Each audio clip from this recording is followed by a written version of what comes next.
ब्रह्मचर्य का नाश वीर्य का नाश जीवन का नाश है। ब्रह्मचर्य अगर सही है, आपने किसी तरह इधर उधर, तो ये प्रश्न ही नहीं रहेगा। जिधर दृष्टि डालोगे उधर जय होती चली जाएगी। आजकल के बच्चे नौजवान इसको मनोरंजन समझते हैं और उनको सलाह भी ऐसी मिलती है कि हम जैसे बोल रहे हैं ब्रह्मचर्य के लिए, तो डॉक्टर और आपको जो इधर सांसारिक प्रोत्साहन देने वाले हैं वो आपको सलाह देंगे। हमें तो अंग्रेजी का शब्द नहीं याद है, फ्रस्ट्रेशन।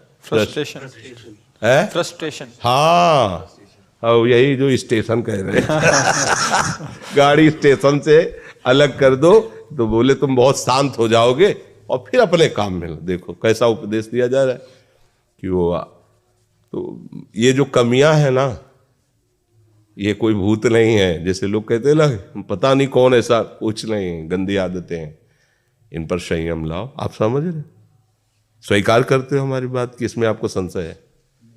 हाँ, तो आप देखो, हम आज ही सत्संग में बोल रहे थे, हमारे रक्त का स्वभाव है ऐसे, जैसे कट जाए ना तो उसका स्वभाव थोड़ी देर में गाढ़ा होने की कोशिश करेगा।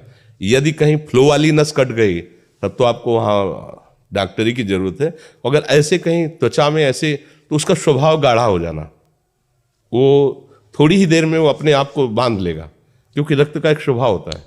अगर वो बाहर किसी तरह भी आया तो ठंडा होकर गाढ़ा हो जाएगा, वो रोक लेगा।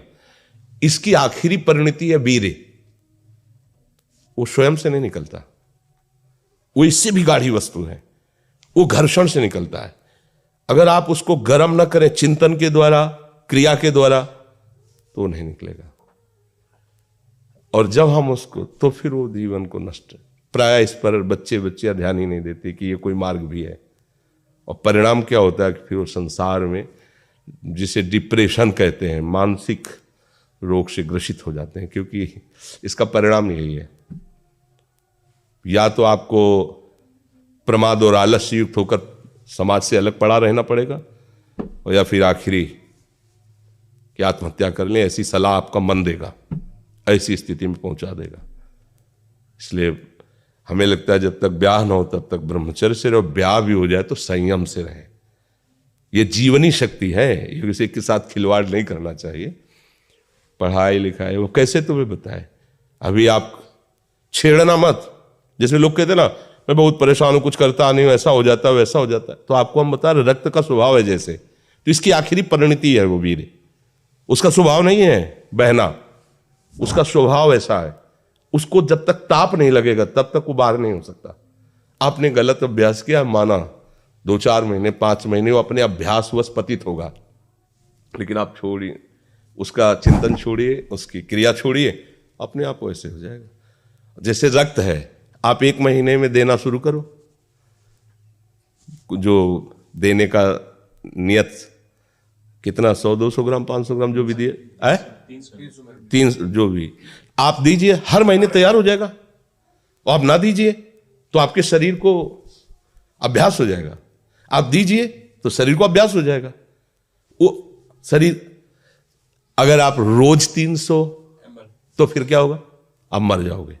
समझ रहे ना, ऐसे शरीर की क्षमता, जैसे डॉक्टर जन के देखते हैं तुम्हारी क्षमता नहीं खून देने की, चलिए, क्योंकि अगर निकाल लोगे क्षमता नहीं तो उसकी हानि हो जाएगी। हाँ, तुम्हारी क्षमता है, तुम्हारे अंग ठीक है, तुम स्वस्थ हो, महीने में ऐसा या जो समय अवधि सोचो, रक्त की आखिरी परिणति वो है वीर्य। और आप क्या कर रहे हैं, रोज कई बार, आपका परिणाम क्या होगा? अगर रोज वो खून निकाला जाए तो आदमी की हालत क्या हो जाएगी?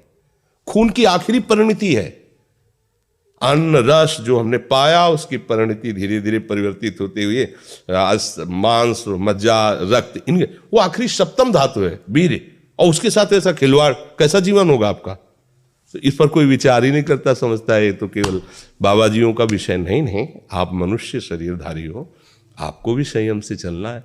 और जब तक ज्ञान हो तब तक तो संयम से ही चलना चाहिए। बच्चियों को तो गृहस्थी में अच्छे गृहस्थ बनेंगे जाकर, फिर उनकी हानि नहीं हो पाएगी उतनी। अब पहले से ही तो फिर अब वो पढ़ाई में मन कैसे लगे जब आपके पास पढ़ाई वाली सामग्री ही नहीं रह गई है। पहले क्या होता था, जैसे गुरुकुल में स्मृति आपकी कमजोर हो रही है तो मेधा शक्ति बलवान करने के लिए ब्राह्मी उसको पिलाई जाती थी, ब्राह्मी है, ये चीजें क्यों? क्योंकि उनमें इतनी शीतलता, उनमें पौष्टिकता है कि वो वीर का वर्धन करके वीर को रोकेंगी, खास बात उसमें होती थी। अब हम इस बात को ना समझ करके फ्रेंड बनाते हैं और वो विनाश का खेल खेलते हैं जो हमारी सारी सांसारिक और पारमार्थिक दोनों उन्नति का नाश कर देता है। अब उस प्रश्न का क्या होता है? अब उसके लिए क्या सलाह? आप सही ढंग से रहो, अच्छा खाओ पियो, थोड़ा व्यायाम करो, सबके प्रति पवित्र भाव, अभी आप आनंद में आने लगोगे। और जैसी आदतें आजकल हो रही, आनंद वाली तो है नहीं, ये तो पतन वाली ही है। 4 दोस्त मिलते हैं, मदिरा पान करते हैं, गांजा और तो और क्या ड्रग्स फ्रग्स। आप बताओ क्या होगा? आप इतना विष डाल रहे हो अपने अंदर, इसलिए विषैली चीजें डाल रहे हो, ऐसी गंदी आदतें डाल, आपका जीवन क्या होगा? कैसा खिलवाड़ किया जा रहा है मनुष्य शरीर से, जबकि ये देव दुर्लभ देही है भगवत प्राप्ति, इसके साथ कैसा।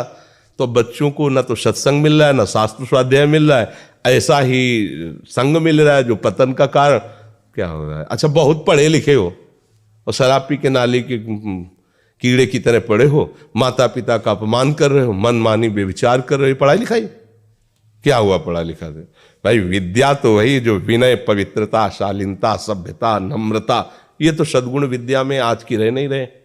पढ़े लिखे माता पिता को ऐसे डांट देते जैसे कोई नौकर से बात करता है, हम स्वतंत्र हैं। अरे विषयों के गुलाम तू कब स्वतंत्र हो गया? स्वतंत्र तो परमहंस जन होते हैं जिन्होंने इंद्रियों को अब जीत लिया और भगवद आनंद में मस्त हो, वो स्वतंत्र हैं। इंद्रियों के गुलाम तुम स्वतंत्र हो? जो विषय जब चाहता है तुम्हें गिरा, तुम स्वतंत्र हो? माता पिता, गुरु, शास्त्र, इनकी परतंत्रता स्वीकार करने वाला ही स्वतंत्र होता है। ये मनमानी आचरण जो आजकल समाज में विस्तृत हो रहे हैं ना, ये पतन, अशांति और पाप का कारण बनते हैं, जो बहुत हानिकारक है। तो बच्चा सावधानी से रहो, जो बचा है उसको संभाल लो। जीवन जब से ज्ञान हो जाए तब से अपने को संभाल ले। भाई पूर्व में गलती हो गई, आगे सुधार लेते हैं।